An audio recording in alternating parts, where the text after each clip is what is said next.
آج انشاءاللہ ہم استغفار کی اہمیت، فائدے اور استغفار کی برکات کے بارے میں کچھ بات کریں گے۔ سب سے پہلی بات تو یہ ہے کہ ہم سب انسان بھولنے والے ہیں، خطا کار ہیں، اللہ کے حق میں، بندوں کے حق میں کوتاہی کرنے والے ہیں۔ اس لیے ہم میں سے ہر ایک کے لیے بہت ضروری ہے کہ ہم اپنے آپ کو بہتر بنانے کے لیے اور اپنی غلطیوں کو معاف کرانے کے لیے اللہ سبحانہ تعالیٰ کی طرف رجوع کریں۔ رسول اللہ صلی اللہ علیہ وسلم نے فرمایا ہے، ہر انسان خطا کار ہے اور بہترین خطا کار وہ ہیں جو توبہ کرتے ہیں۔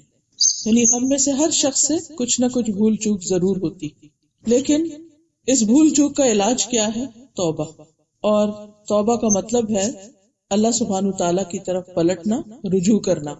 ہر انسان کے علاوہ مومن سے بھی خطا ہوتی، مومن سے بھی گناہ ہوتا ہے۔ نبی صلی اللہ علیہ وسلم نے فرمایا، ہر مومن سے کوئی نہ کوئی ایسا گناہ سرزد ہو جاتا ہے جس کو وہ وقتاً فوقتاً کرتا رہتا ہے، یعنی باوجود کوشش کے، باوجود عہد کرنے کے، باوجود پکا ارادہ کرنے کے ہم پھر پھسل جاتے ہیں، کچھ نہ کچھ ہم سے غلطی ہو ہی جاتی۔ فرمایا کہ یا کوئی ایسا گناہ ہوتا ہے جس پر وہ قائم رہتا ہے، یعنی کچھ گناہ ایسے ہوتے ہیں کہ جو انسان تھوڑی دیر کے لیے کرتا ہے، اس کو فوراً خیال آتا ہے اور وہ اس کو چھوڑ دیتا ہے، لیکن کچھ گناہ ایسے ہوتے ہیں کہ جن پر وہ جمع ہی رہتا ہے، وہ اس کو نہیں چھوڑتا حتیٰ کہ وہ دنیا چھوڑ جاتا ہے، یعنی موت تک وہ اپنی اس غلطی میں پڑا رہتا ہے۔ مومن کو اس حال میں پیدا کیا گیا ہے کہ وہ فتنوں میں گھرنے والا، توبہ کرنے والا اور بھولنے والا ہوتا ہے، لیکن جب اسے نصیحت کی جاتی ہے تو وہ واعظ اور نصیحت قبول کر لیتا ہے۔ یہ مومن کی خوبی ہے، یعنی یہ تو ہو نہیں سکتا کہ ہم سے کوئی غلطی نہ ہو، اور یہ بھی نہیں ہو سکتا کہ ہم ہر غلطی پر فوراً ہی توبہ کر لیں۔ وہ کون سی غلطیاں ہوتی ہیں یا وہ کون سے گناہ ہوتے ہیں جن پر ہم توبہ نہیں کر پاتے؟ ان میں سے عموماً ایک قسم وہ ہوتی ہے کہ جن کے بارے میں ہم یہ جانتے ہی نہیں کہ یہ غلط ہے۔ ہم اپنی گزشتہ زندگی کے بارے میں جانتے ہیں کہ بہت ساری چیزیں ہم ایسی کرتے رہے جن کو ہم نے غلط نہیں سمجھا کیونکہ ہم اندھیرے میں تھے، لیکن جس وقت ہمیں روشنی ملی، قرآن کی روشنی، سنت کی روشنی، تو ہمیں اپنی غلطیوں کا پتہ چلنے لگا، اور جہاں جہاں ہم نے دیکھا کہ ہم کوئی چیز درست نہیں کر رہے یا پھر درست تو کر رہے مگر اعلیٰ درجے کی نہیں کر رہے، تو ہم نے اپنے اندر اس کے لیے امپرومنٹ لانے اور اس کو بہتر کرنے کی کوشش کی اور اپنی غلطیوں سے چھٹکارا پانے کی بھی، یا کم از کم یہ ضرور ہوا کہ ہمیں ان غلطیوں پر ندامت اور شرمندگی ہونے لگی۔ تو مومن کا حال یہی ہوتا ہے کہ اس سے غلطی تو ہوتی ہے لیکن وہ غلطی کو مان جاتا ہے، اس کو پہچان جاتا ہے اور پھر وہ اس کی اصلاح کی کوشش کرتا ہے، اور یہ اس کے ایمان کے درجے کے مطابق ہوتا ہے۔ جس کا ایمان جتنا زیادہ ہوتا ہے اس کے اندر یہ احساس، یعنی اپنی غلطی پر ندامت اور شرمندگی کا احساس اتنا ہی زیادہ ہوتا ہے، اور جس کے اندر ایمان کم ہوتا ہے اس کے اندر وہ سیلف ریئلائزیشن اور اپنی غلطی کی پہچان اور پھر اس کے اوپر ندامت اور اس کو دور کرنے کے لیے ارادہ اور کوشش وہ بھی کم ہی ہوتی ہے۔ تو گناہ کے بعد مومن اور غیر مومن کے درمیان واضح فرق ہوتا ہے۔ مومن اپنے گناہ کو ایسے محسوس کرتا ہے جیسے وہ کسی پہاڑ کے نیچے بیٹھا ہوا اور ڈر رہا ہوتا ہے کہ کہیں وہ اس کے اوپر گری نہ جائے اور وہ اس کے نیچے پس کے دب کے ختم نہ ہو جائے۔ اور فاسق اور فاجر کا حال یہ ہوتا ہے کہ وہ اپنے گناہ کو مکھی کی طرح ہلکا سمجھتا ہے کہ وہ اس کے ناک کے پاس سے گزری اور اس نے اپنے ہاتھ سے یوں اس کو اشارے سے دور کر دیا، یعنی اس کو گناہ کی شدت کا احساس نہیں ہوتا، اس پر شرمندگی نہیں ہوتی، یعنی اس کو خیال ضرور آتا ہے کہ یہ غلط ہے لیکن کوئی بس خیال آتا اور چلا جاتا ہے، اس کے اندر سے ایک آواز اٹھتی ہے لیکن وہ اس کو دبا دیتا ہے اور اس کی پرواہ نہیں کرتا۔ لیکن مومن پریشان ہوتا ہے اور وہ توبہ کرنے کی طرف لپکتا ہے کیونکہ اس کو یہ معلوم ہے کہ اس کا ایک رب ہے جو گناہوں کو معاف کرتا ہے، اور اسے غلطی کرنے کے بعد جو شرمندگی اور ندامت اور ایک گلٹ ہوتی ہے اسے دور کرنے کے لیے وہ مدد چاہتا ہے، وہ اپنے رب کی طرف رجوع کرتا ہے اور پھر وہ اس سے چھٹکارا پاتا ہے تاکہ وہ اس دنیا میں بھی سکون کی زندگی بسر کر سکے اور آخرت میں بھی اطمینان پائے۔ رسول اللہ صلی اللہ علیہ وسلم نے فرمایا، تم سے پہلے لوگوں میں سے ایک آدمی کا ذکر ہے کہ وہ ایک کھوپڑی کے پاس سے گزرا یعنی جیسے کہیں سے گزر رہا تھا تو راستے میں ایک کھوپڑی نظر آئی کسی مرے ہوئے کی. اس نے اس کی طرف دیکھا اور اپنے آپ سے باتیں کرنے لگا. وہ باتیں کیا کر رہا تھا؟ کہنے لگا اے میرے رب تو بڑی عظیم ذات ہے اور میں بڑا کمزور ہوں، اور تو بار بار بخشنے والا ہے اور میں بار بار گناہ کرنے والا ہوں. پھر وہ اللہ کے سامنے سجدے میں گر پڑا تو ایک غیبی آواز آئی. اسے کہا گیا کہ اپنا سر اٹھاؤ، یہ سجدے سے اوپر کرو، اور کہا گیا کہ تو بار بار گناہ کرنے والا ہے اور میں بار بار بخشنے والا ہوں. تو اس نے اپنا سر اٹھایا اور اللہ نے اس کو بخش دیا. اب سوال یہ پیدا ہوتا ہے کہ وہ کھوپڑی دیکھ کر وہ ایسی باتیں کیوں کر رہا تھا؟ ہم سب جانتے ہیں کہ ہم جتنا بھی غافل رہیں، موت کو بھولے رہیں، لیکن اگر قبرستان کے پاس سے گزر گو تو سوال ہی پیدا نہیں ہوتا کہ ہمیں اپنی موت یاد نہ آئے، اپنا مرنا یاد نہ آئے اور اپنی قبر یاد نہ آئے. اسی طرح اگر کسی کی میت پر جائیں تو وہاں بھی لازماً اس کو دیکھ کر، میت کو دیکھ کر یا کفن کو دیکھ کر یا اور اسی طرح کی چیزیں جو ہے متعلقہ اس کو دیکھ کر ضرور یاد آتی ہے اپنی موت. اگر ریئل میں نہ بھی دیکھے، کوئی ویڈیو کلپ دیکھ لیں یا کوئی ایسا میسج پڑھ لیں جس میں موت کا ذکر ہو تو خیال آتا ہے. اسی طرح اس شخص کے اوپر یہ کیفیت کیوں طاری ہوئی اس کھوپڑی کو دیکھ کر؟ آپ نے ویسے بھی دیکھا ہوگا کہ کھوپڑی کی تو اگر تصویر بھی دیکھ لی جائے تو ہیبت آتی، ایک خوف سا آتا ہے نا، کیونکہ ساری سکن اتر چکی ہوتی، آنکھیں نہیں ہوتی، ہونٹ نہیں ہوتے، کوئی کچھ نہیں ہوتا، تو وہ ایک ڈراؤنی سی چیز ہوتی. تو ایسی چیزیں انسان کے دل کو نرم کرتی، اس کو اپنی موت یاد دلاتی. اور انسان جب ایسی کیفیت میں اپنے رب کی طرف رجوع کرتا ہے تو وہ بڑا سچا رجوع کرتا ہے. اس کے دل کے اوپر ایک خاص قسم کی کیفیت گزرتی اور وہ اندر سے پگھل جاتا ہے، اور پھر وہ حقیقی معنوں میں اپنے رب کو پکارتا ہے. اس شخص کا بھی حال یہی تھا، اور یہ ندامت کے مارے اپنے گناہوں کو دیکھتے ہوئے شرمندگی کے مارے گر پڑا اور سجدے میں پڑ گیا اور پھر اللہ سے باتیں کرنے لگا. تو اللہ سبحانہ تعالیٰ نے اس کے اس عمل کی وجہ سے اس کو بخش دیا. تو اس سے یہ بات پتہ چلتی ہے کہ انسان تو گناہگار ہے ہی، لیکن رب بہت غفار ہے، بہت زیادہ بخشنے والا ہے. اس لیے انسان سے چھوٹا گناہ ہو یا بڑا گناہ ہو، کبھی بھی اسے مایوس نہیں ہونا چاہیے اور اپنے رب کی طرف رجوع کرتے رہنا چاہیے، تاکہ دنیا سے جب انسان جائے تو بالکل پاک صاف ہو کر جائے.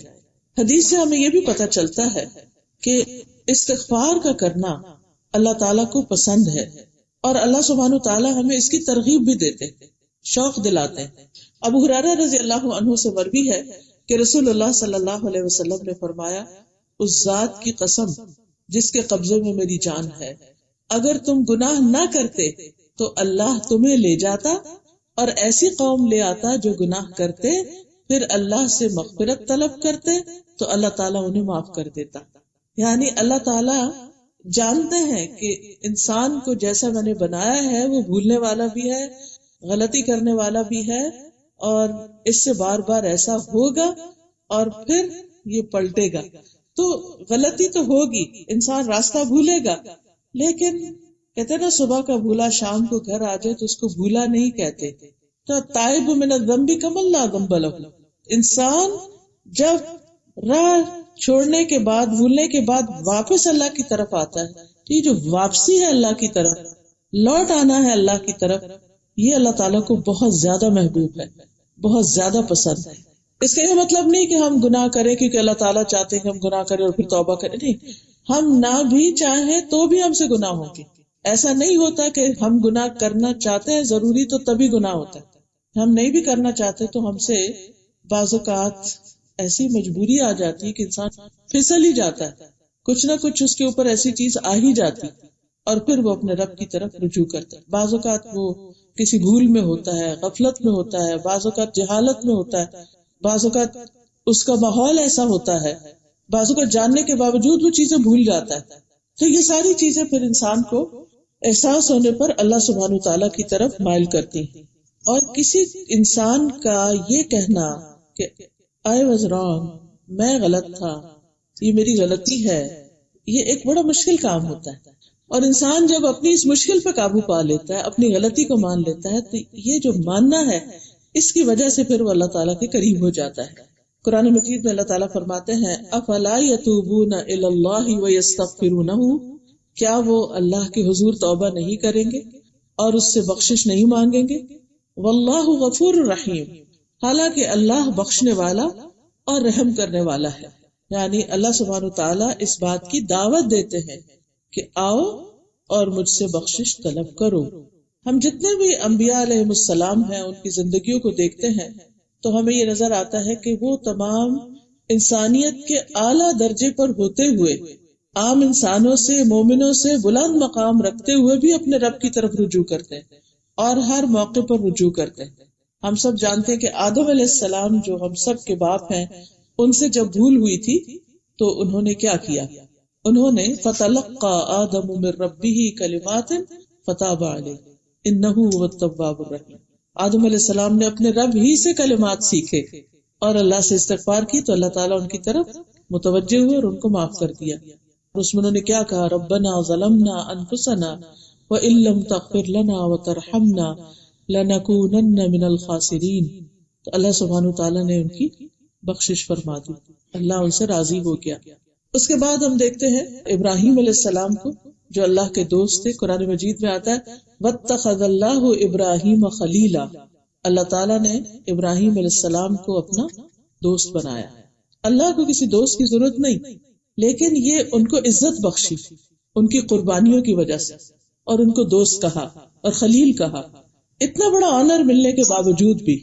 اور پھر ایک اور جگہ پر آتا ہے انی جاعلک للناس اماما، میں تجھے سب لوگوں کا امام بنانے والا.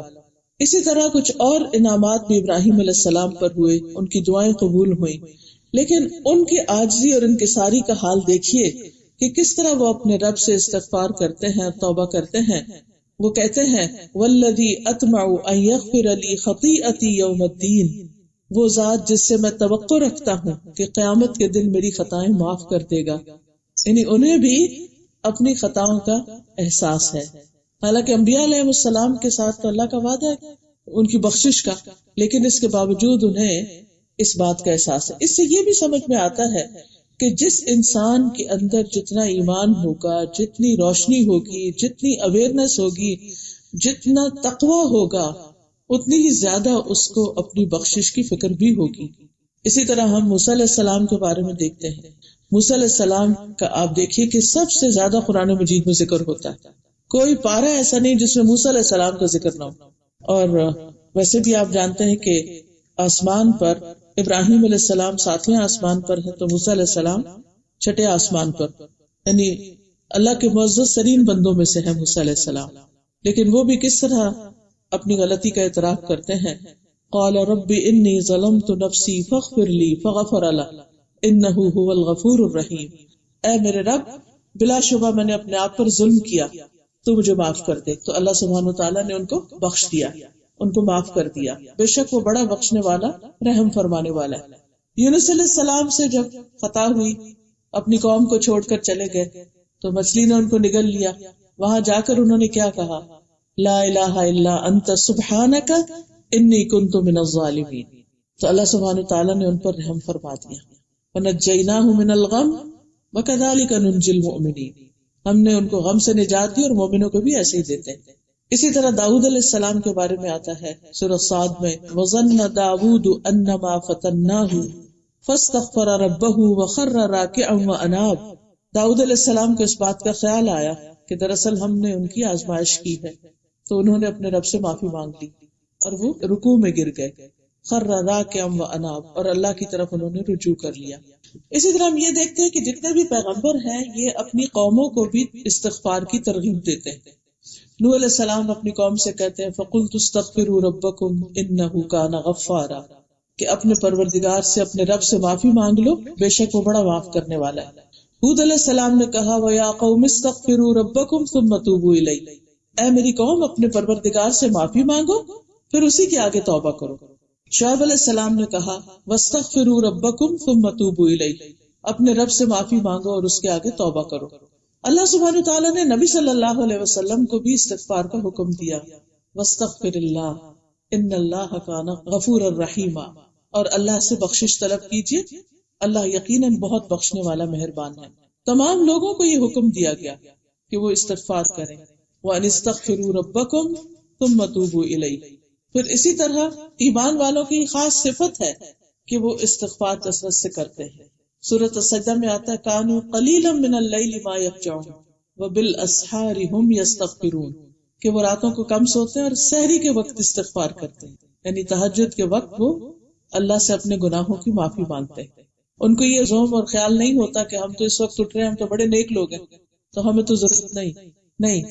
جو جتنا اپنے رب کے قریب ہوتا ہے، اللہ کی عظمت کو پہچانتا ہے، اس کے گرینڈر کو اور اس کی بڑائی کو اور اس کی حکمت کو اور اس کے علم کی وسعتوں کو، وہ اتنا ہی زیادہ اپنی کوتاہیوں کو دیکھنے والا ہو جاتا ہے اور پھر وہ اس سے توبہ کرتا ہے. اور یہ بھی یاد رکھیے کہ جو اللہ سے معافی کی امید رکھتا ہے اسی کو معافی ملتی. یہ نہیں کبھی بھی سوچنا چاہیے کہ میری تو معافی ہو نہیں سکتی، میرا گناہ نہیں معاف ہو سکتا، مجھے نہیں اللہ بخشے گا. یہ کبھی بھی نہ سوچے، نا امید نہ مایوس نہ ہو. رسول اللہ صلی اللہ علیہ وسلم نے فرمایا، اللہ تبارک و تعالیٰ فرماتا ہے، اے ابن آدم، جب تک تو مجھے پکارے گا اور مجھ سے پر امید رہے گا میں تجھے بخشتا رہوں گا. جو بھی کوئی گناہ ہوں گے ان کی میں کوئی پرواہ نہیں کروں گا. اے ابن آدم، اگر تیرے گناہ آسمان کی بلندیوں تک پہنچ جائیں، اور آپ کو معلوم ہے کہ زمین سے آسمان کا فاصلہ 500 سال کے برابر، تو پھر مجھ سے بخشش طلب کرے تو میں پرواہ کیے بغیر تجھے بخش دوں گا. اتنے زیادہ گناہ ہے کہ آسمان تک چلے گئے. اے ابن آدم، اگر تو زمین بھر گناہ کر لے، یعنی پوری زمین تیرے گناہوں سے بھر جائے، اور پھر تو میرے پاس آئے اس حال میں کہ میرے ساتھ کسی کو شریک نہیں ٹھہرایا، تو میں تجھے ان گناہوں کے بقدر بخش دوں گا. اللہ سبحانہ تعالیٰ کی بخشش اور رحمت جو ہے وہ بہت وسیع ہے. تو کسی برے سے برے انسان کو، کسی غلط سے غلط انسان کو، انتہائی گناہ گار انسان کو مایوس نہیں ہونا چاہیے، توبہ کر کے رب کی طرف پلٹ جانا چاہیے. اسی میں بندے کی اصلاح ہے، اسی میں اس کی دنیا اور آخرت کی بھلائی. شیطان انسان کو مایوس کرتا ہے اور وہ کیا چاہتا ہے کہ انسان اللہ سے مایوس ہو اور وہ اللہ کی طرف نہ پلٹے اور گناہوں میں اور آگے سے آگے جائے. جب ہمارے دل میں یہ خیال آتا ہے نا کہ معافی نہیں ہو سکتی، تو پھر انسان کہتا ہے کہ جہنم میں تو جانا ہی، چلو دنیا میں تو عیش کرو. تو یہ چیز اسے گناہوں پر اور دلیر کر دیتی. لیکن جب انسان کو معافی کا یقین ہوتا ہے تو پھر انسان اللہ کی طرف رجوع کرتا چلا جاتا ہے. اور یہ یاد رکھیے کہ جو شخص اللہ کو پہچانتا ہے وہ کبھی مایوس ہو نہیں سکتا. ابو ہریرہ کہتے ہیں، میں نے نبی صلی اللہ علیہ وسلم کو فرماتے ہوئے سنا کہ ایک بندے نے بہت گناہ کیے اور کہا، اے میرے رب، میں تیرا ہی گناہ گار بندہ ہوں، تو مجھے بخش دے. اللہ رب العزت نے فرمایا، میرا بندہ جانتا ہے کہ اس کا کوئی رب ہے جو گناہ معاف کرتا ہے اور گناہ کی وجہ سے سزا بھی دیتا ہے، تو میں نے اس بندے کو بخش دیا. یعنی جو مجھ سے امید اور خوف کی حالت میں معافی مانگنے کے لیے آیا، میں نے اس کو بخش دیا. پھر اسی طرح ایک اور جگہ پر آتا ہے، رسول اللہ صلی اللہ علیہ وسلم نے فرمایا، ابلیس نے اپنے رب عز و جل سے کہا، مجھے تیری عزت و جلال کی قسم، میں تیرے بندوں کو اس وقت تک گمراہ کرتا رہوں گا جب تک ان کے جسم میں روح رہے گی. آخری وقت بھی وہ انسان کو بہکاتا اور ورغلاتا ہے. اللہ عز و جل نے فرمایا کہ مجھے اپنی عزت و جلال کی قسم، جب تک وہ مجھ سے معافی مانگتے رہیں گے میں بھی انہیں معاف کرتا رہوں گا. اس لیے انسان کو آخری وقت تک استغفار کرتے رہنا چاہیے. تو استغفار کے کچھ فائدے بھی ہیں. گناہوں کی معافی کے علاوہ سب سے پہلی بات یہ ہے کہ انسان کو پاک کرتا ہے، انسان کا بوجھ ہلکا کرتا ہے. گناہ کا اپنا ایک بوجھ ہوتا ہے جس کو وزر بھی کہتے ہیں. تو یہ جو بوجھ ہوتا ہے نا انسان کے دل، دماغ، حتیٰ کہ اس کے جسم کو بھی بوجھل محسوس کرواتا ہے. انسان کوئی کام ایکٹیولی پوری نشاط کے ساتھ کر نہیں پاتا. جب اسے احساس ہو جائے اس کے اوپر ایک ڈپریشن سا آ جاتا ہے. تو غلطی تو انسان سے ہوتی ہے، اور اگر کوئی انٹینشنلی غلطی نہیں بھی کر رہا تو اللہ کے حق میں جو کمی ہو جاتی، ہمارے ذکر میں جو کمی ہو جاتی، ہمارے منہ سے بھول چوک کے جو الفاظ ایسے نکل جاتے ہیں، یہ ساری چیزیں جو ہیں یہ انسان کو اس بات کا پابند کرتی ہیں کہ وہ اللہ سبحانہ و تعالیٰ کی طرف رجوع کرے. تو پہلی بات یہ ہے کہ استغفار انسان کو پاک کرتی ہے، استغفار سے گناہوں کی بخشش ہو جاتی ہے. ابو ہریرہ کہتے ہیں رسول اللہ صلی اللہ علیہ وسلم نے فرمایا، اللہ تبارک و تعالی ہر رات کو اس وقت آسمان دنیا پر آتے ہیں جب رات کا آخری تہائی حصہ رہ جاتا ہے، اور اللہ تعالیٰ فرماتا ہے کوئی جو مجھ سے دعا کرے تو میں اس کی دعا قبول کر لوں، ہے کوئی جو مجھ سے مانگے تو میں اسے دوں، ہے کوئی جو مجھ سے بخشش طلب کرے تو میں اس کو بخش دوں. یعنی اس وقت خاص طور پر پکار آتی ہے کہ انسان بخشش مانگ لے، لہذا وہ وقت اس کے لیے بہت ہی بہترین ہے۔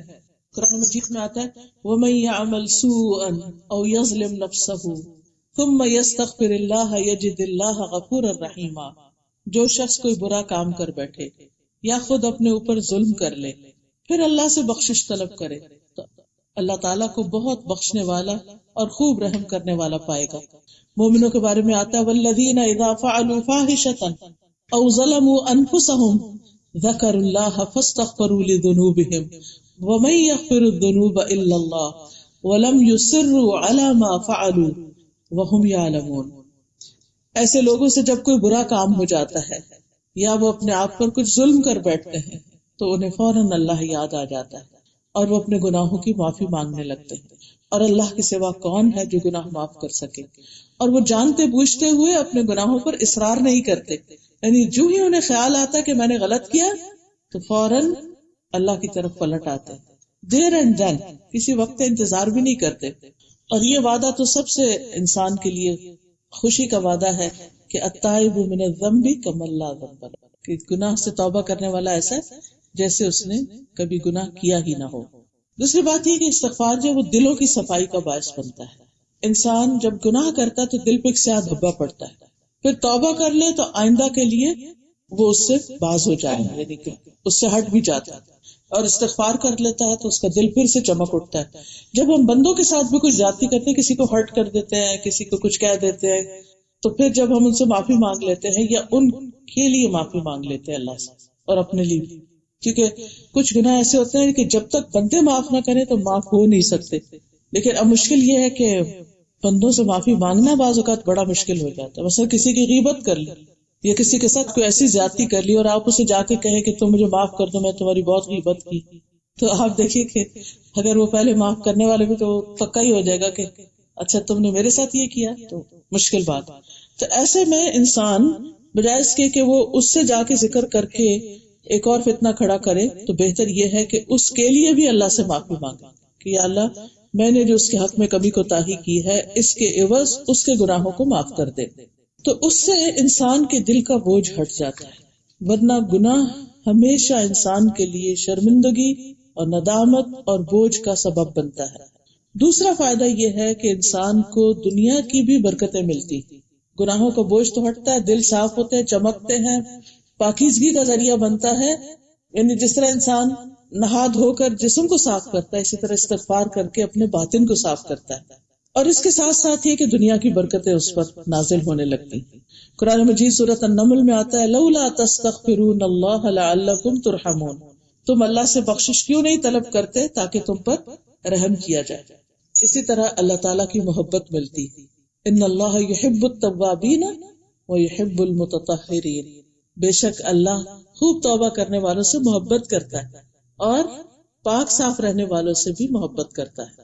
تو یہ تطہر جو ہے یہ جسمانی صفائی ہے، یعنی کہ انسان کی اپنے زائد بالوں سے صفائی، میل کچیل سے صفائی، ناخنوں وغیرہ کی، اور ہر طرح کی، دانتوں کی، یعنی اپنے کپڑوں کی، اپنے گھر کی، لباس کی، جگہ کی، یہ صفائی جو ہے یہ تطہر ہے، یعنی ظاہری صفائی ہے، اور توبہ جو ہے یہ انسان کے باطن کی صفائی۔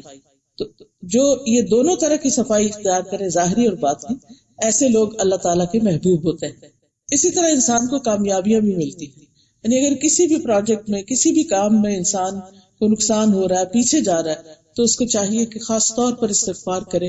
اللہ تعالیٰ فرماتے ہیں وَتُوبُوا إِلَى اللَّهِ جَمِيعًا أَيُّهَا الْمُؤْمِنُونَ لَعَلَّكُمْ تُفْلِحُونَ، تم سب اللہ کے حضور توبہ کرو اے مومنو تاکہ تم فلاح پاؤ، کامیاب ہو جاؤ۔ یعنی جہاں بھی انسان کو کوئی ناکامی ہو رہی ہے، کہیں وہ پیچھے رہ رہا ہے، کوئی مشکل آ رہی ہے، تو وہیں پر استغفار شروع کر دے۔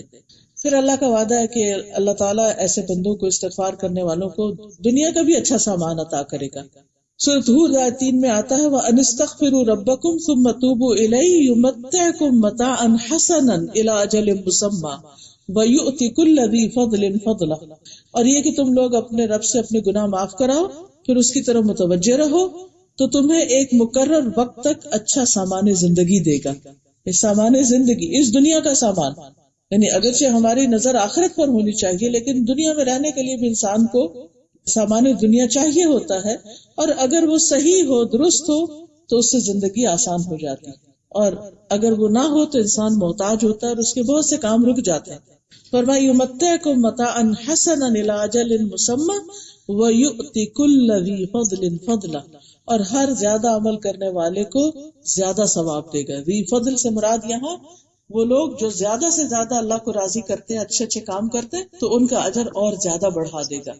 پھر اسی طرح رزق، مال اور اولاد میں برکتیں اور اس میں اضافہ۔ ہر دوسرا بندہ ان میں سے کسی نہ کسی چیز کے لیے پریشان، یا تو رزق کے لیے یا رزق حلال کے لیے، اسی طرح اولاد کے لیے، اولاد نہیں ہے تب پریشانی، اولاد ہے تو اس کی تربیت کی پریشانی۔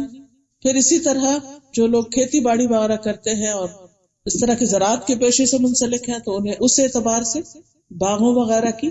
تو اللہ تعالیٰ فرماتے سورۃ نوح میں فَقُلْتُ اسْتَغْفِرُوا رَبَّكُمْ إِنَّهُ كَانَ غَفَّارًا يُرْسِلِ السَّمَاءَ عَلَيْكُمْ مِدْرَارًا وَيُمْدِدْكُمْ بِأَمْوَالٍ وَبَنِينَ وَيَجْعَلْ لَكُمْ جَنَّاتٍ وَيَجْعَلْ لَكُمْ أَنْهَارًا۔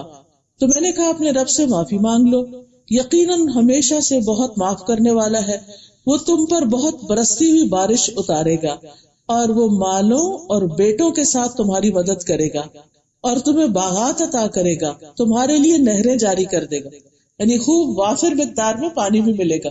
تو دنیاوی نعمتیں بھی، یعنی پانی ہوگا تو فصلیں اگیں گی تو مال آئے گا، اور ویسے بھی مال اور اولاد، یعنی ہر طرح کی گروتھ اور نشو نما اور بہتری اور بھلائی انسان کو نصیب ہوگی۔ تو اس لیے انسان کو شعوری طور پر استغفار کرنا چاہیے۔ پھر اسی طرح آپ دیکھیے کہ ہر گناہ جو ہوتا ہے وہ اپنے کچھ نتائج رکھتا ہے۔ یہ نہیں ہو سکتا کہ انسان گناہ کرے اور پھر یہ کہ کچھ نہیں ہوتا۔ ہم یہ سوچتے ہیں کچھ نہیں ہوتا، خیر ہے کوئی بات نہیں۔ آپ کو اس کے بعد یا تو نیکی کرنی چاہیے اور اس کے لیے استغفار تو کرنی ہی کرنی چاہیے، تاکہ وہ ہمارے نام اعمال سے ریموو ہو جائے اور ہمارے لیے پریشانی کا باعث نہ بنے۔ لیکن یہ بات بھی یاد رہنی چاہیے کہ آخرت میں پریشانی تو ہے ہی، دنیا میں بھی انسان کو بعض اوقات اس کی وجہ سے کچھ پریشانیوں کا سامنا کرنا پڑتا ہے، تو اس کے لیے انسان کو استغفار کرتے رہنا چاہیے تاکہ اللہ کا عذاب جو ہے وہ ٹل جائے اور وہ نہ آئے۔ اب اس میں آپ دیکھیے کہ گناہ ایسا ہی ہے جیسے مثلا ہم یہ کہیں کہ دبئی میں جون کا مہینہ آئے گا لیکن گرمی نہیں ہوگی، یہ کیسے ہو سکتا ہے؟ جون کا مہینہ آئے، جولائی آئے اور گرمی نہ آئے۔ اسی طرح یہ کیسے ہو سکتا ہے کہ انسان گناہ کرے اور اس سے اپنے لیے جہنم کی آگ بھڑکائے اور کہے کہ نہیں کچھ نہیں فرق پڑتا؟ نہیں، گناہ سے فرق تو ضرور پڑتا ہے، یعنی اس کے اپنے کانسیکوینسز ہیں ہی ہیں، ان سے بچنے کے لیے استغفار کی ضرورت ہے۔ ہم اب دیکھیں آندھی چلے تو یہ کیسے ہو سکتا ہے کہ انسان کو اس کی مٹی کا اثر نہ ہو اور گھر کی صفائی کی ضرورت نہ ہو یا انسان کو خود نہانے دھونے کی ضرورت نہ ہو؟ یہ تو نہیں ہو سکتا۔ تو پھر اسی طرح ہم سے جو گناہ ہوں تو اس سے بچنے کے لیے اور ان کے برے نتائج سے بچنے کے لیے وَنَعُوذُ بِاللَّهِ مِن شُرُورِ أَنفُسِنَا وَمِن سَيِّئَاتِ أَعْمَالِنَا، کہ ہمارے اعمال کی جو برائیاں ان کے شر سے بچنے کے لیے ہم اپنے آپ کو اللہ کی پناہ میں دیتے ہیں، اللہ کی طرف رجوع کرتے ہیں اور استغفار کرتے ہیں۔ پھر اسی طرح یہ ہے کہ بعض بیماریوں کا علاج بھی استغفار میں ہے۔ اچھا، یہ جو عذاب سے بچنے کے بارے میں آتا ہے تو حدیث میں آتا ہے انسان جب تک اللہ عز و جل سے استغفار کرتا ہے اس وقت تک اللہ کے عذاب سے محفوظ رہتا ہے، عذاب نہیں آتا۔ قرآن مجید میں بھی آتا ہے نا وَمَا كَانَ اللَّهُ لِيُعَذِّبَهُمْ وَأَنْتَ فِيهِمْ وَمَا كَانَ اللَّهُ مُعَذِّبَهُمْ وَهُمْ يَسْتَغْفِرُونَ، اللہ انہیں عذاب دینے والا نہیں جب تک وہ استغفار کرتے رہیں گے۔ یہ مشرکین کے بارے میں آیا کہ اللہ ان کو بھی عذاب نہیں دے گا اگر وہ استغفار کریں گے، یعنی ان کو تباہ نہیں کیا جائے گا۔ اسی پر ہم سب اپنے آپ کو بھی دیکھ لیں۔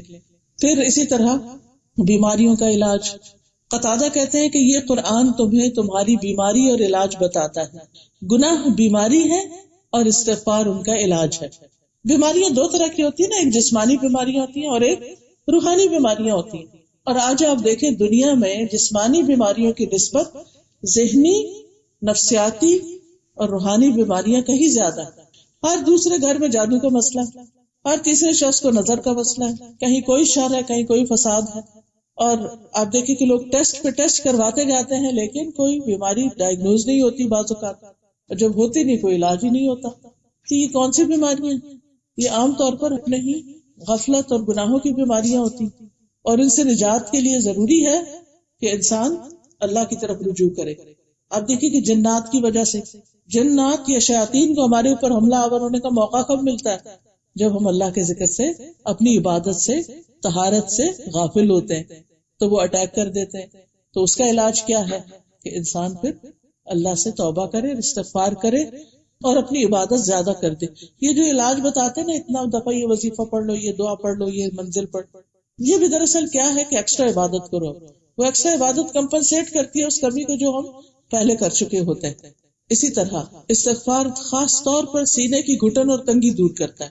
ابن قیم کہتے ہیں کہ سینے کی گھٹن کے اسباب میں سے سب سے بڑا سبب اللہ سے اعراض کرنا ہے، منہ موڑنا ہے، اللہ کی طرف توجہ نہ کرنا، دل کو اللہ کے سوا کسی اور کے ساتھ جوڑ لینا اور اللہ کے ذکر سے غفلت کرنا ہے. تو جب انسان اللہ کا ذکر کرنے لگتا ہے، استغفار کرنے لگتا ہے تو تنگی دور ہو جاتی. اور وہ کہتے ہیں کہ ہمیشہ دل سے سچا استغفار نکلتا رہتا ہے اور دل کی تندرستی اور سلامتی کو لوٹا دیتا ہے. یعنی کبھی آپ کو محسوس ایسا ہوتا ہے نا کہ انسان کے اندر ایک خاص اطمینان اور سکون ہوتا ہے، پھر کوئی وقت ہوتا ہے کہ انسان کو بے چینی سی شروع ہو جاتی ہے، تو انسان کہتا ہے اللہ میری وہ کیفیت واپس آئے. یہ ہوا کیا، میں نے کیا کیا؟ کوئی گناہ ہی ہوا، یہ کوئی غلط کام ہوا، یہ کچھ نہ کچھ کمی ہوئی ہے. تو پھر انسان کیا کرتا ہے؟ توبہ کرنے لگتا ہے، استغفار کرنے لگتا ہے، تو اس کی وہ کیفیت واپس آ جاتی ہے. پھر اسی طرح جو توبہ کرتے ہیں، استغفار کرتے ہیں، انہیں فرشتوں کی دعائیں ملتی. نماز کے بعد جب انسان مصلی پہ بیٹھا ہوتا ہے تو جب تک اس کا وضو رہتا ہے اور ذکر کرتا ہے، اللہ تعالیٰ اس کے گناہ معاف کرتے ہیں، فرشتے اس کے لیے دعائیں کرتے ہیں. اسی طرح جو فرشتے عرش اٹھائے ہوئے ہیں وہ بھی ایمان والوں کے لیے دعائیں کرتے ہیں. وَيَسْتَغْفِرُونَ لِلَّذِينَ آمَنُوا رَبَّنَا وَسِعْتَ كُلَّ شَيْءٍ رَحْمَةً وَعِلْمًا فَاغْفِرْ لِلَّذِينَ تَابُوا. اللہ ان لوگوں کو بخش دے جو توبہ کرتے ہیں. وَاتَّبَعُوا سَبِيلَكَ، اور وہ تیرے راستے پر چلتے ہیں. پھر اسی طرح کچھ آخرت کے فائدے. جس شخص کے نامہ اعمال میں بہت استغفار ہوگا وہ اپنا نامہ اعمال دیکھ کے خوش ہو جائے گا. آپ نے فرمایا جس کو یہ بات پسند ہو کہ اس کا نامہ اعمال اسے خوش کر دے، یعنی اپنی بک آف ڈیڈ دیکھے اور خوش ہو جائے، تو اسے چاہیے کہ وہ استغفار کی کثرت کر دے تاکہ ہر خراب چیز اس میں سے مٹ جائے اور صاف ستھرا اعمال نامہ اس کو ملے. پھر اسی طرح جنت میں داخلے کا ذریعہ ہے. یا ایھا الذین آمنوا توبوا الی اللہ توبۃ نصوحا عسیٰ ربکم ان یکفر عنکم سیئاتکم ویدخلکم جنات تجری من تحتها الانہار. اے ایمان والو، اللہ سے توبہ کرو، خالص توبہ. تمہارا رب قریب ہے کہ تم سے تمہاری برائیاں دور کر دے اور تمہیں ایسے باغوں میں داخل کرے جن کے نیچے نہریں بہتی ہیں. اسی طرح جہنم سے بچنے کا ذریعہ ہے. رسول اللہ صلی اللہ علیہ وسلم نے فرمایا، اے عورتوں کے گروہ،